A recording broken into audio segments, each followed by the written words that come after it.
হুম, খাতা দেখে যা বুঝলাম তাতে কাশেম তো তোমার কাছে 1.5 লাখ টাকা ধার নিয়েছিল।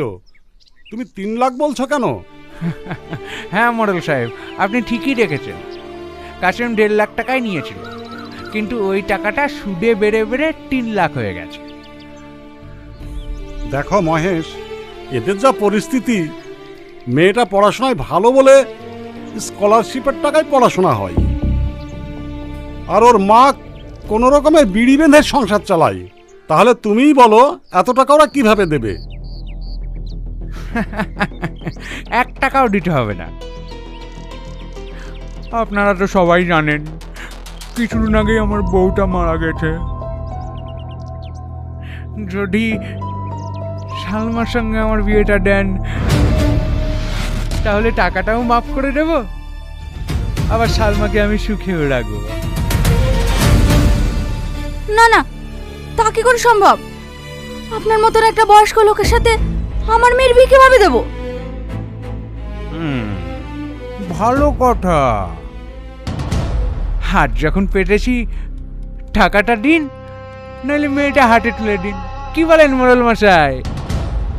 হ্যাঁ, কথাটা অবশ্য তুমি ঠিকই বলেছ। বোমা, তাহলে কি করবা বলো? ঋণ তো তোমার স্বামী করেছে, পরিশোধ তো তোমাকেই করতে হবে।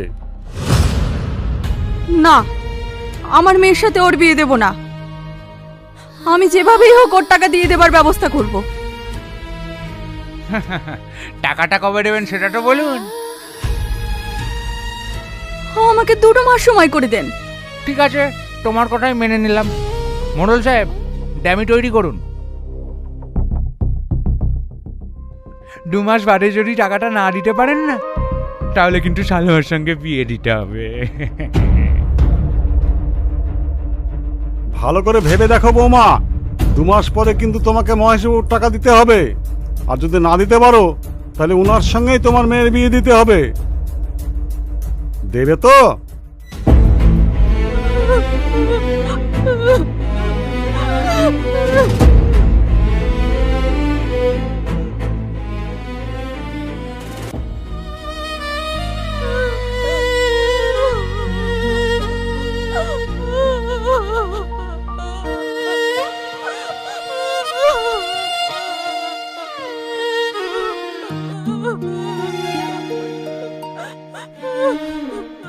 তাহলে ওই কথাই রইলো। ওই চলো সবাই।